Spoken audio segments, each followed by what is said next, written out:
Did you know that the opposite sides of a die always equal 7? Check it out.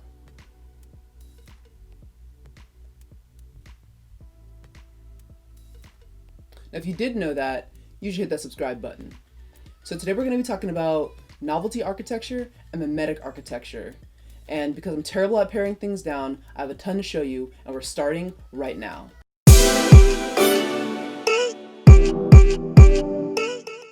What is novelty architecture?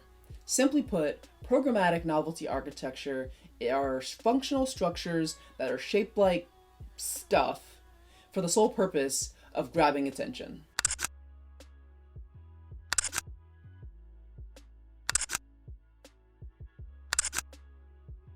Even Freak Gary was getting in on this trend in the 90s. Fun fact, Google currently owns this building and has an office in it, and there's conference rooms in those binoculars. Novelty architecture started in the US in the 1930s when more people were traveling by car.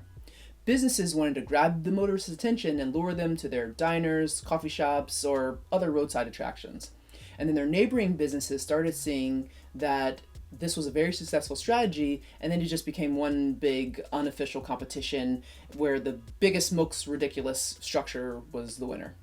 This style of architecture can be broken down into 4 categories: programmatic novelty architecture, and then there's memetic architecture, which basically just means replica buildings, and non-functional statues or structures, and then water towers and storage tanks.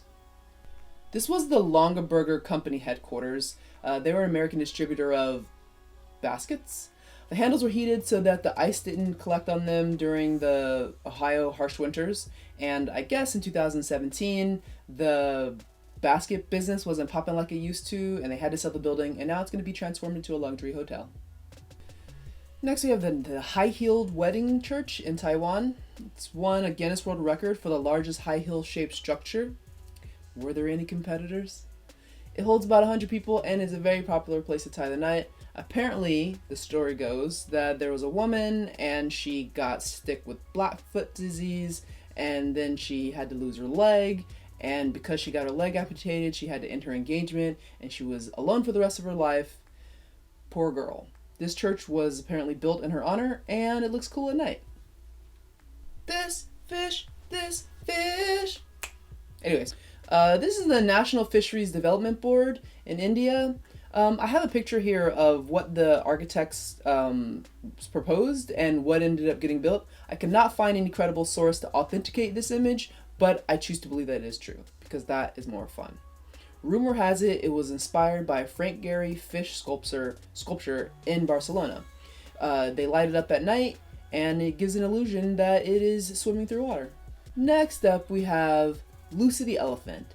Lucy lives in New Jersey, and she is the oldest programmatic novelty architecture structure that's ever been built, that we know of. She's 6 stories tall. She was built in 1881, and she was built to promote real estate sales and to be a tourist attraction.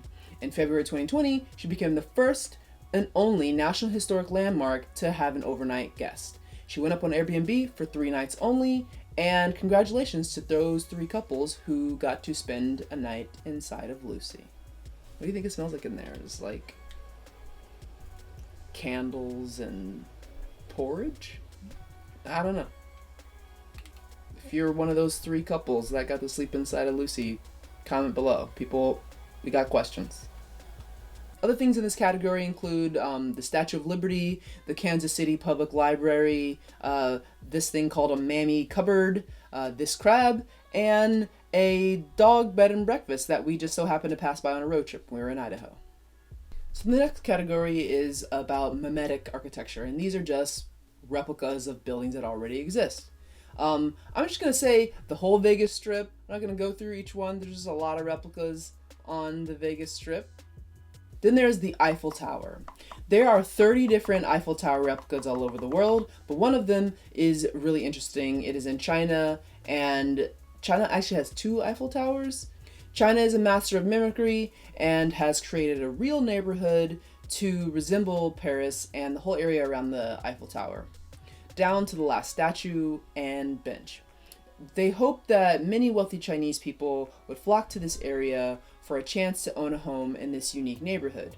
but they completed the construction a little while ago, and so far most of the units still sit empty. Indians love the Taj Mahal so much that they built 5 of them. There are 8 replicas of the White House globally, and only one of them is really interesting, and that's because it's upside down. And lastly in this category, we have the Leaning Tower of Niles, Illinois. And I don't know why they did that, but people liked it, so it's there. Go check it out. So now we're moving on to non-functional statues or structures. There are so many of these in the US and around the world, tens of thousands of them, but I'm just going to show you a few that I think are kind of cool. Apparently North Carolina is the furniture capital of the world. I didn't know that, but there's 2 dressers there. From the same company that brought you the Wicker Basket corporate headquarters, here's a basket of apples. This giant carrot. While I was making this video, I learned a lot of things about America. One of those things, America loves Paul Bunyan. We have 15 statues all over this place, and for some reason, the most popular one is the one right here in Portland. It's a staggering 31 feet tall, and it was built in 1959 to celebrate 100 years of Oregon statehood. And there's this water tower in Pequot Lakes, Minnesota, that's rumored to be Paul Bunyan's bobber for fishing. See? We love the guy. And now we're down to the water towers and storage tanks. We got corn, we got ketchup, we got beer. This is a perfect picnic. But then there's this kind of cool one in England called the House in the Clouds. It was built in 1923 to disguise a standard looking water tower.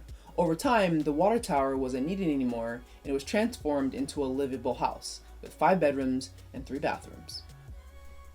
While some of these buildings that we've talked about are still functional, many of them are non-functional anymore and have fallen into disrepair. And this is because of the new construction of the interstate, which reduced the traffic of a lot of local roads, and a lot of these businesses went underground over time. Some of them have been moved to other locations or museums or sold, but others have been demolished. So objectively, I would say that a lot of these buildings are trash. They're a bit dated and cheesy, but is there a way that this style of architecture can live on in a not so roadside attraction-y kind of way? I think so. Here are a few examples of people mixing the novelty style with modern and contemporary themes. This is the Simone Handbag Museum located in the Gangnam area in Seoul, South Korea. Yes, that Gangnam. It gets the point across with the little handle at the top and the overall shape, but it's much more integrated with the rest of the surroundings. This is a cat kindergarten, could go either way. It's tastefully done with a lot of well thought out programmatic elements, but at the end of the day, it's still a cat, but it's also a kindergarten. I'm kind of sad that they didn't use those paws as integrated slides. KKT Architects has designed a new Oklahoma weather museum, aptly named the Tornado Tower. Seemed like an easy reach for Oklahoma, but I think it's kind of perfect. The Dubai frame is a frame. It's basically 2 skinny towers connected at the top by a scenic sky bridge. If you look through the giant frame, and from one side you see the modern Dubai, and if you look through it on the other side, you see the old, more traditional Dubai. And inside the tower, there's a museum celebrating the past, present, and future of Dubai. Vietnam's daring Golden Bridge. This is probably a polarizing choice for this section, but I think you can take a few more risks when you're building bridges kind of in the middle of nowhere.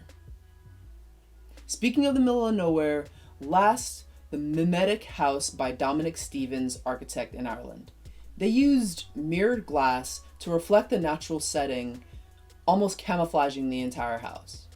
It's pretty cool. And an honorable mention. There's always an honorable mention. The imprint by MVRDV Architects. I'm not going to analyze it, but I want to show it off because I really like it. See, it's not all bad. They say imitation is the sincerest form of flattery. Let me know what you think about that in the comments below. I'll end by flashing just a bunch that I didn't talk about, but in my research they caught my eye. If you like this video and you want to see more architecture related content from me, please feel free to subscribe, and I'll see you in the next one.